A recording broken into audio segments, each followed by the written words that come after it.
You are listening to 600 Second Saga. Today's feature is The Senior Guy Did Not Like Being Alone in the Office After Midnight by Mary Clemons. Shane Brixton, the senior guy in the office, glanced at his watch. It was well past midnight, and Shane had just heard the voicemail left 8 hours ago, demanding his presence at the restaurant his latest girlfriend had called him from. Not unexpected, but it wasn't pleasant. He turned his chair from the laptop set up in the conference room closest to the server room. This allowed him to dash back and forth to troubleshoot problems. Using the latest utilities to monitor network latency and packet loss versus packet delay was reporting far too many excruciatingly detailed lines. Translation? Big trouble. The rest of the developers had left before 5 p.m. on the basis that such things were not related to application code, and therefore it was the responsibility of IT's service desk to handle these minor such issues. Although not in the IT department, Shane overheard the IT director telling his service desk staff to leave. 30 seconds after the last application developer's car blew through the stop sign at the end of the paved asphalt that curved around the lake situated in the middle of this technology office park. Shane had waited for the IT staff to leave because he needed the WAN emulator. Just much easier to go get it from the storage room instead of going through the proper requisition channels. The last time Shane was aware there was such a thing as a WAN emulator, and that it could be used in the development process, both the IT and development directors had immediately gone straight to the Vice President of Strategic Solutions to get this insanity stopped immediately. So the VPSS texted Shane with a question mark. Shane sent back his standard unhappy face, and the VPSS replied with, "Okay." Translation was that the VPSS was asking if the directors were seriously suggesting they ignore all the client complaints on the basis of a turf war. The okay was the VPSS approval to proceed with anything Shane thought necessary. Unfortunately, this time there would be no rescue from the VPSS. 2 weeks earlier, the White House had very politely asked the VPSS to join their security services. So Shane was on his own. Tonight, he'd run test after test, and it was very clear that the application just could not handle any sort of bottleneck or slowdown in the transmission of packets. It was a relatively new enhancement to a very cutting-edge product, and none of the developers had any interest in retrofitting a solution of any kind because they were all too excited about the move to the cloud.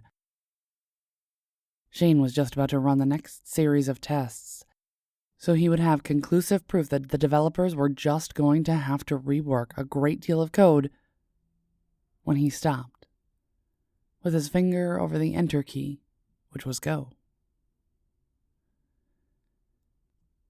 The arguments and squabbles and whining and complaining that was a given came clearly into his mind, built from years of battling for the smallest improvements, even those which clients begged to be at least considered. After all these years, he felt the weariness that had accumulated, and it was a turning point for him. Shane finally asked himself the most dreaded of all questions. Why? Bringing up the obvious problems was going to bring grief and pain. Waves of both crashing on the sandy shores of Company Politics Beach during hurricane political battle as it came ashore. He could not win. At most, they might assign the single developer who lacked the political skills to say no to this project. Such developers always lacked the technical skills to do much more than just make things worse. The contract he'd signed years ago loomed before him. He'd had no real choice about signing, and he'd done so with the awareness that it would haunt him eventually. But tonight, Shane had reached the point every executive should live in fear of. and rarely had the experience to even know it existed. It was the point of no return.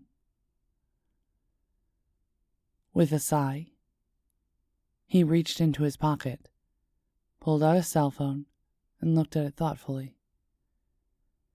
It had been purchased on a business trip to another state for cash.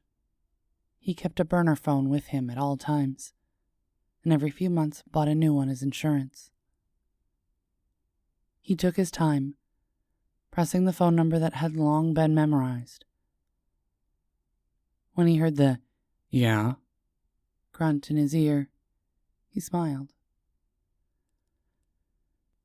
"Need a body for a possible federal prison stint," he said. "Okay."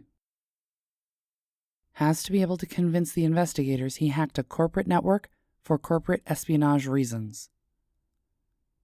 There was silence for a moment. Then, he was surprised to hear the voice say,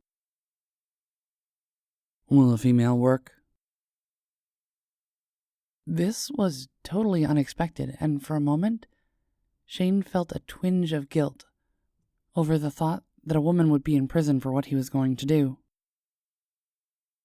The image of the development and IT staff realizing that a lady hacker had gotten past all of them flashed before his eyes.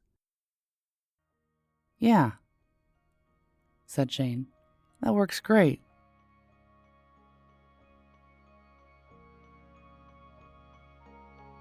This was The Senior Guy Did Not Like Being Alone in the Office After Midnight by Mary Clemons.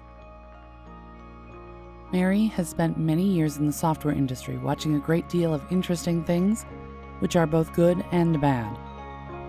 After the last episode of undesirable activities in the workplace, she decided it was time to leave the office and put her fingers back to work documenting what she's seen and experienced, instead of writing down the steps to enter data into software applications. She would love to go back to getting paid by a corporation, but is very wary of who she will have to deal with this time. Plus, she's getting too old for the hijinks and silliness required to withstand an open cubicle plan. And next time her cubicle-mates are going to see a slightly more stern version that will say the following: "Time to work," to others. Music has been provided by Mads. Learn more about 600 Saga, our authors, how to submit your flash fiction, and how to support the podcast in the show notes. This has been Mariah Avix and 600 Saga.